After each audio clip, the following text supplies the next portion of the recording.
Hey guys, Ron here, and I've never been more nervous to review a Pokemon game before. Pokemon Scarlet and Violet don't need any introduction considering they're record-breaking games. It's not the only thing broken though. The internet can't decide if they're the worst or best Pokemon games. But what do I think? Well, before we begin, you really need to understand the following. I'm reviewing these games from the perspective of a huge Pokemon fan. I liked Pokemon Sword and Shield, was fairly disappointed with Brilliant Diamond and Shining Pearl, and loved Legends Arceus. Not only am I biased, but I'm also not a gamer, so I only compare Pokemon games to other Pokemon games.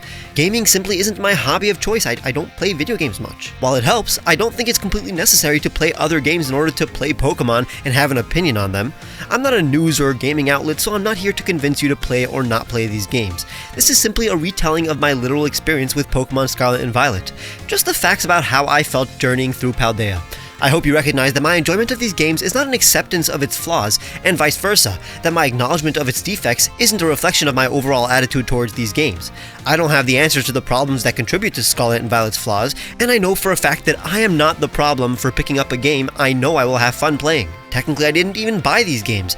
I have the Pokemon Company to thank for gifting me a copy. It was truly an honor. But obviously that won't impact the outcome of my rating.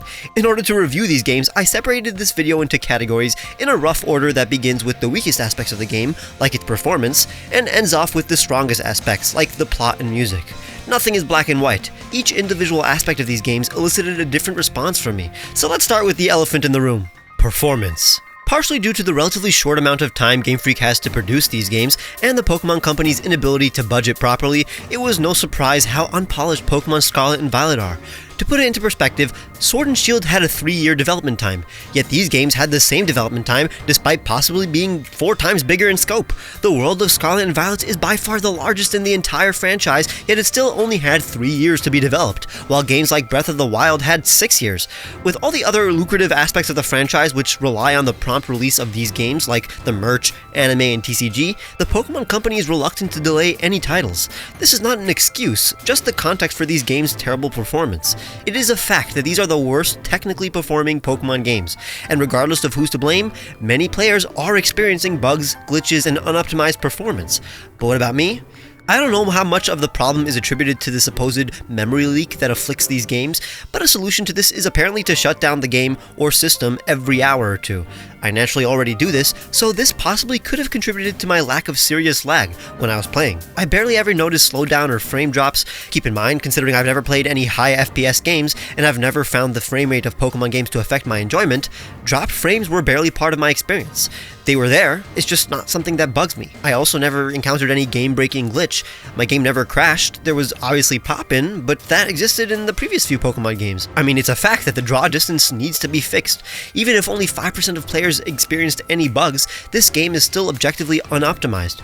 It's a detriment if people can't play the game properly. While I can't fathom putting down these games because of these problems, I'm still annoyed at the Pokemon Company for not finishing these games.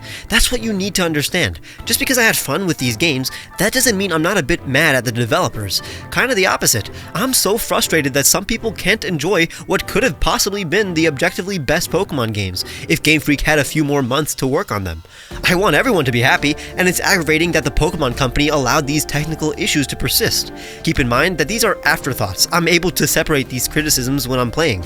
When I pick up the controllers, I'm immersed in having a blast. I get what I wanted and more from Pokemon Scarlet and Violet. When I put the game down, that's when I process the negatives and move on with my life. But that's not to say there weren't elements that ruined part of my experience. The game flickers literally anytime the screen fades to black or white, the camera glitches and tilts during every trainer battle. Game Freak should have prioritized fixing that before launch. The menus and text boxes are super slow, and one of the most universal glitches that actually affected my experience was how the Elite Four music loops the entire intro unless you restart the game, but that was fixed in the recent patch. For some reason, the Pokemon models were perfect throughout the game, but when I got to the climax and post-game, where the most important battles take place, I began to notice how the Pokemon occasionally used their low-poly models for a couple of seconds. That actually broke my immersion. Not the frame rate, but there were a few locations where the frame rate was noticeably terrible. The forest and originally Area Zero cut the frame rate in half for a majority of the time I was there. Anywhere else was totally fine for me. But in the end, everybody had a completely different experience with the performance, and that's the problem. But the nature of this franchise draws in a huge amount of casual players, so a majority of those who bought these games barely cared about these issues, and they aren't bad people for enjoying these games. This is simply the most casual video game franchise. People play it for the core gameplay loop, which is still perfectly preserved and even expanded upon in these games. While I'd say nobody plays Pokemon for the visuals, when you have an open world, they do matter, so let's talk about them. Visuals and presentation. This is Pokemon's biggest evolution in terms of presentation. We are now in open world territory, and it really is as advertised, in terms of how non-linear its paths are. Like, it's surprising how Galar has the most linear locations in the entire franchise, and in the generation after, we get a region where every single area has a plethora of paths, nooks and crannies, and hidden secrets. The interiors, when they existed, look great, but we'll talk about that and Paldea's layout in a section about the region itself. Visually, it's the most natural looking world in Pokemon. I don't think any of the routes look artificial. These game locations have my favorite layouts out of any Pokemon game. Arceus, for example, had elevation, but this game has so many cliffs, hills, and natural structures that wind and overlap. The art style is subjective though. I personally prefer the lines on the characters in Pokemon from the previous generations, but even I prefer the art style of the random NPCs in the game over the creepy ones in Sword and Shield. If I were to compare the environments to other franchises, I'm sure it wouldn't hold up, but I think the most successful aspect that should be praised are the Pokemon themselves. Their models and textures have been overhauled and they look fantastic. Pokemon no longer look like plastic toys. They have fur, scales, and feathers. They fit into the art style of the environment as well. They have size variations like in Arceus, and they spectate during battles, which is so charming. You can see Pokemon sleeping, eating, migrating in packs with their parents, chilling in trees or in the sky, so I'm proud to say this is the closest the franchise has been to creating the Pokemon world we've wanted to see since the beginning, and we finally have a mini-map to know where we're going. The UI upgrades are nice, and I'm actually impressed by how decent terrassalizing looks. It's visually striking, but there are flaws. Like I said, they still haven't fixed the low draw distance, the man-made structures in these games have terrible aliasing, the animations are not as smooth as previous games in some aspects, and our mons don't make contact in battle anymore like they did in Arceus. The battles still feel like Sword and Shield, but with glitches. The character animation during important cutscenes, however, are fantastic. It really helped make the characters feel more real than in previous generations. Trainer customization is also incredibly weak. It's okay that we have to stick to our school uniforms, but the accessories don't fit either. Ultimately, the decision to make all the looks gender neutral and allow us to customize our facial features was a noticeable step in the right direction. Visually, I can't say these games are as good as they can be, but in the grand scheme of Pokemon, they are satisfactory. For now, I simply compare Pokemon games to other Pokemon games, and this one looks the best to me. Just like any Pokemon game, what contributed to the most enjoyment wasn't how the game looked, but how fun it was to play. The gameplay is where Scarlet and Violet truly shine. I mean, it's literally Pokemon, but you get to choose where you go, how you battle the gyms, interact with the antagonists, and help out your rivals. The open world really does allow you to go anywhere. Riding on Koraidon and Miraidon is fun. You really get attached to these beasts, and it's up to you at which pace you want to upgrade their capabilities, which allows you to adventure to even further heights. Backtracking is my favorite thing to do in these games, after I acquired the ability to surf or climb. Countless items are scattered throughout Paldea, including TMs. Now that they're limited and craftable, I have motivation to seek them out and get materials to make more. With how wide these areas are, you may not want to constantly go back to Pokemon centers, so it's cool how many items there are to find and heal your Pokemon with. It's so entertaining to spot the Gimmighouls concealed throughout the land. I love these little guys. Let's Go and its new auto battle feature was very useful. A bit janky, but fun. Unlike Arceus, the focus of these games isn't catching anymore, so you can't acquire Pokemon without battling them, but you can still catch Pokemon off guard, which is super helpful. And most importantly, trainers are optional. There are hundreds of trainers throughout Paldea, and you can battle at your own pace, which means I was able to choose when to grind. There are more trainers in this region than any other. It's the exact opposite of Legends Arceus. Most of them are students too, so unlike other trainer classes, you never know what Pokemon they're going to send out. But the lack of set mode is disappointing and completely unnecessary. It's like the decision I disapprove of the most. You're still able to press B, but what was even the point of removing set mode? At least move relearning is back from Arceus. I love it. The new auto heal is also a nice addition, can't see a reason to hate it, but the biggest addition or change to the usual formula is the inclusion of 3 separate stories. You can do parts of each at your own pace. I'll talk about the literal plot in the story section of the video, but let's focus on gameplay. The Victory Road section is the same old gym circuit you're used to. The gym challenges are still no longer puzzles, unfortunately. They're usually just juvenile games like Where's Waldo and easy time trials. Even 10-year-olds are too old for these challenges. Terrestrializing was implemented really well for some gym leaders, like the bug and electric gyms, but for most, they simply gave me even more of an advantage once they became the type my Pokemon was already strong against. In terms of the difficulty of the Victory Road path, along with the Elite Four and Champion, it was pretty average for Pokemon, but that means it was fun. just not revolutionary. Starfall Street is a different story though. While the Let's Go Gauntlet rushes before the bosses are pretty inconsequential and chaotic, the Team Star bosses themselves were the most challenging battles in the game. I loved everything about the bosses. Their designs, personalities, stories, and most importantly the music. That was amazing. The Starmobile was incredibly welcomed. The final road in the game was the Path of Legends. In terms of fights, the Titans were the most straightforward and quick, but in terms of plot, it provided the most. In the end, because of Arven's story and upgrades to our mounts, I had a considerable amount of motivation to keep up with the Path of Legends. So overall, I was fully immersed. The thing is, when I played, I followed the optimal path Game Freak set up, which means I zigzagged through the map in order to make sure each challenge was scaled in the correct order. This made the game feel more cohesive, but if I wanted to interact with each story in my own sequence, some battles would be super tough while the others would be a breeze. The overworld Pokemon and trainers not level scaling is a good idea, but the illusion of choice is broken when the bosses aren't scaled to your team. I had zero motivation to go in an unideal order. They should have at least made the optimal path more clear, or at the very least linear, so I'm not going back and forth between areas. I'm sure in future playthroughs I'm going to feel less pressure to go on the ideal path, because I just wanted to make sure my first experience was balanced, so the review would be fair. But supplementary gameplay in this game was strong. Terrestrializing is definitely more strategic in my eyes than the previous few gimmicks. It's super fun to find Pokemon with cool Terra types, raids are exciting, yet frustrating.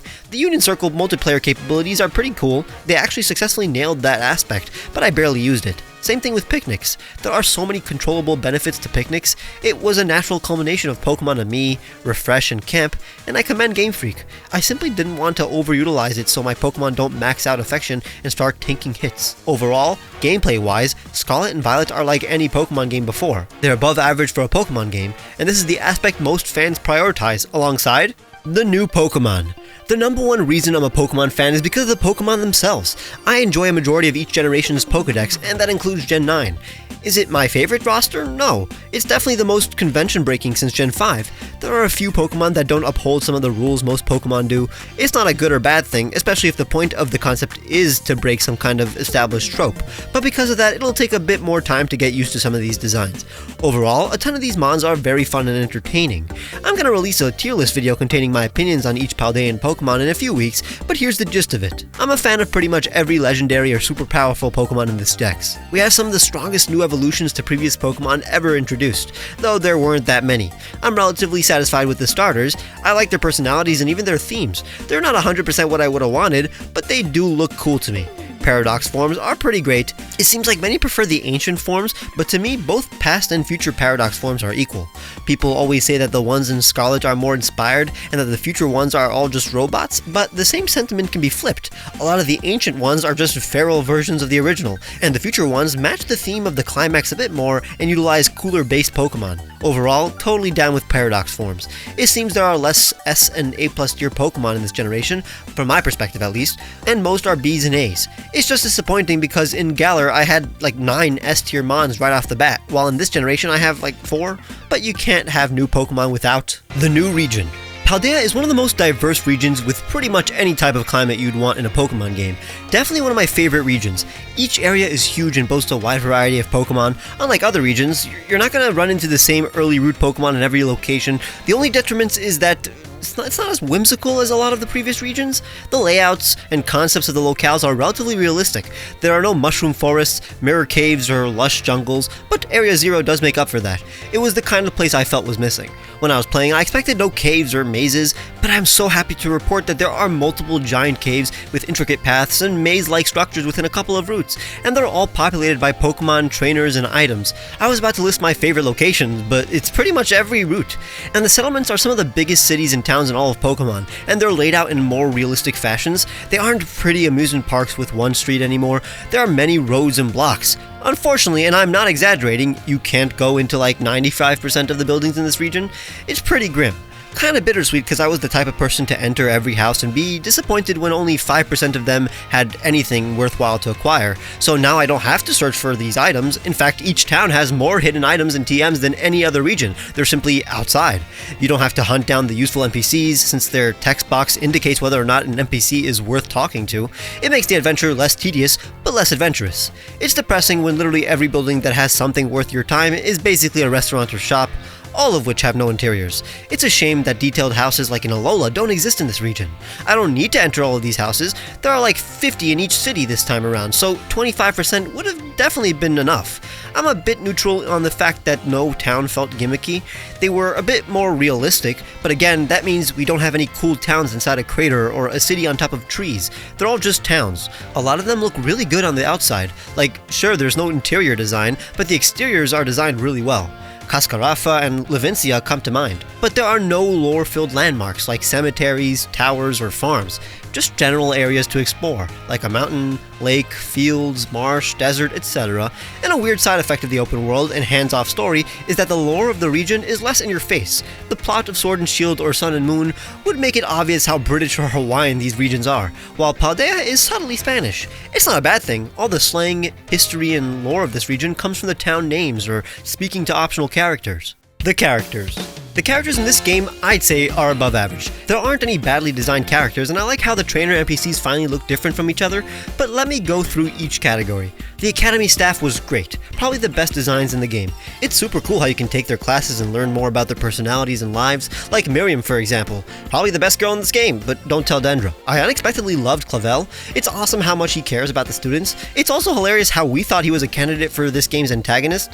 The gym leaders were average, all of them have great designs, but they contributed nothing to the story, lore, or even each other. They're not as good as the Gens 8 or 5 gym leaders, but they're not below average. Like, individually I really like Iono and Larry, Grusha and Rhyme have terrific designs. The Elite Four was above average though. I cared about this motley crew more than the average E4, and their designs are terrific. Rika is a perfect being, but unfortunately Gita is a below average champion. Her team is also forgettable, despite having some of my favorite Pokemon, but the team star bosses were above average. I like the design and backstory of each one of them. I think Aerie is one of my favorites because her backstory showed her true character, but the rivals have been making waves, perhaps the best trio of friends in this franchise. It makes sense that Nemona wants you to get stronger and give her an actual challenge. Arvin's goal is admirable and it's a pleasure to help him.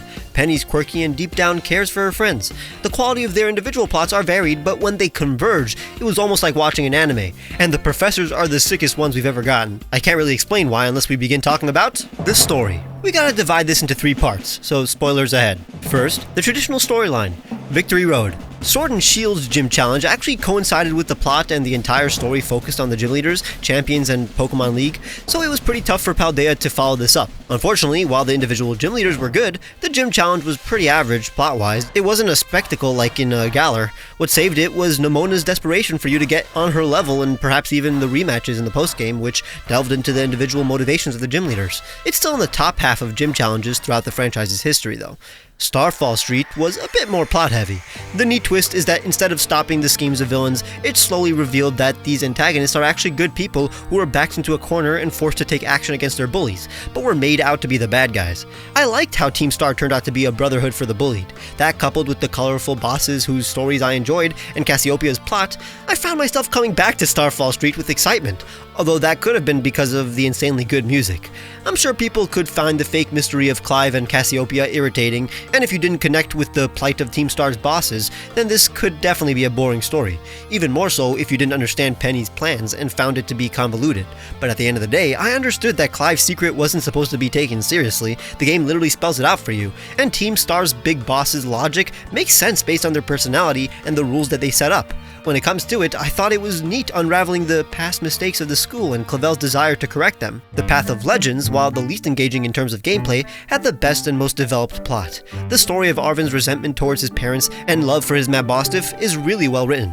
All of Arvin's motivations make total sense, and by the end of it, Arvin's in the top 5 Pokemon characters I've sympathized with the most. Our bonds with the legendary mascot was very well handled as well, but what's so special and impressive about these games is how all 3 stories culminate in the way home, possibly Pokemon's greatest climax. Seeing the 3 plots converge and the creation of one of Pokemon's most entertaining friend groups is outstanding. The plot twist that the professor actually died years ago saving the life of the legendary, that their goals will potentially bring disaster to Paldea, and most importantly, in a neat twist to usual sci-fi tropes, that the AI clone who the professor created actually can't find the logic in the professor's plans and wants your help to defeat them is unexpectedly heartwarming.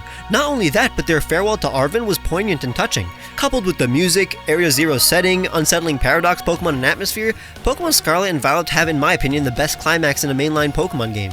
Black and White and Sun and Moon have a better build-up, but these games stuck the landing better than any region's plot. I'm still thinking about it. That's a big reason I'm a Pokemon fan. Not for the feeling I have while playing, but for the things that I continue to enjoy after I put the game down. That's why music is the aspect of Pokemon I engage with the most, and I can't stop humming some of my favorite melodies from these games. So before we talk about the post-game, let's talk about the soundtrack that helped make some of these moments so memorable. The music of Scarlet and Violet is pretty special. There aren't as many new melodies in this game as Gen 7 or Gen 5, so I can't say it nails every category of Pokemon music as some other regions. For example, there are 5 route themes for giant areas? It's not like each landmark has its own theme. Some of the caves and mountaintops deserved it. Even a lack of surf music is disturbing.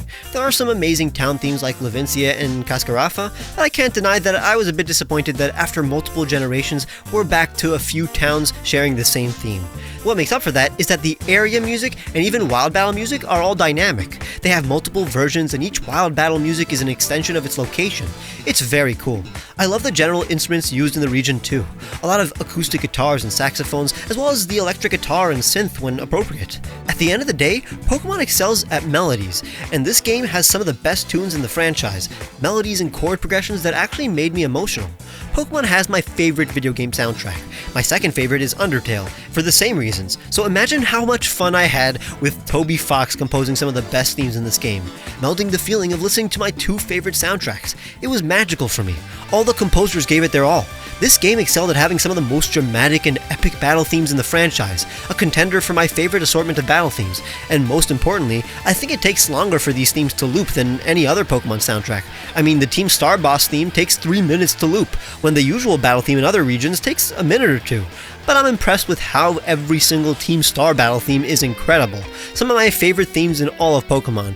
I also noticed how this game has the best cutscene music. I'll go in depth about my thoughts on individual tracks in my top 20 Scarlet and Violet music themes video, coming in a couple of months, and any theme associated with the climax of the game, from Area 0 to the final boss battle, sends chills down my spine. The music of this game is on repeat as I try to fall asleep. It's crazy how each battle theme also is a completely different genre of music. Not the best track, but an underrated one I want to mention is the Academy Ace Tournament battle theme. Barely anybody ever talks about it, yet the music slaps. But how about we get into the Ace Tournament and other post-game activities? Post-game. It's funny because some people will categorize the beginning of the post-game as after you beat the champion, so including the way home storyline will heavily increase your score of the post-game.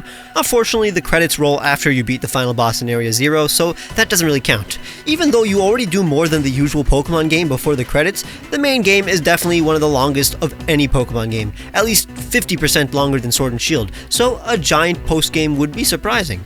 And that's why it isn't big. It's pretty much as small as Sword and Shield's. You get Gym Leader rematches, Team Star rematches, no real plot, but a very neat Academy Ace tournament. I really enjoyed it. It's cool that every battle is 6v6. Completing the decks in this game is among the funnest in all of Pokemon. Searching for rare Terra types and raids will definitely occupy your time if you care about it, but I'd say the map is so big that chances are you'll explore places you haven't really been to before, even after you beat the game. One example is Area 0. I went straight to the plot stuff when I first plunged into the crater, so it was a treat to actually adventure around after I beat the game. It was even bigger than I thought. It's a shame there's no battle facility for those interested in competitive, but I honestly don't really use the battle tower much, so it's definitely in the bottom half of this franchise's post games, but the main game is literally the biggest we've had, so I'm not disappointed, but I can't understand how many could be. So in conclusion, this game has some really inexcusable lows, but very welcomed highs in a lot of the aspects in which I personally prioritize. The performance is objectively the worst I've seen, but in my opinion, easily playable. The visuals are a step in the right direction, with some aspects a bit unfinished. The gameplay is some of the best in the entire franchise, with more freedom than any other Pokemon game in more aspects than you can even fathom. I will cherish a lot of the new Pokemon despite needing a bit of time to get used to some. I'll forever have the desire to explore the region of Paldea and remember the exceptional characters. The climax of this game's plot is up there with Ultra Necrozma and Volo, and I'm obsessed with the music. I can't get enough of it. Those who were heavily affected by this game's unoptimized state may want to give it an 8, but subtract 2 points and give it a 6. Others want to send a message, and in my opinion, unjustifiably give it a 3. But I think the review bombs you see online aren't really a reflection of how much the average player would enjoy the game. I personally can only compare it to other Pokemon games, and Scarlet and Violet would have undoubtedly been my favorite Pokemon game if it was properly debugged, optimized, and polished. But even with these flaws, I enjoyed my time with these games a bit more than Legends Arceus, and that's my third favorite Pokemon game, so I guess Scarlet and Violet just barely made my top 3. Hopefully the DLCs will sustain us for more than a year, so Game Freak doesn't need to rush the next main series Pokemon games. But if you enjoyed, leave a like and subscribe. Check out my Patreon or press the join button to get cool rewards like seeing my videos days early, discount on my merch, my Patreon, Discord, and more. Follow me on Twitter where I talk about all of my opinions and show tons of behind the scenes on these videos. I'll see you guys very soon.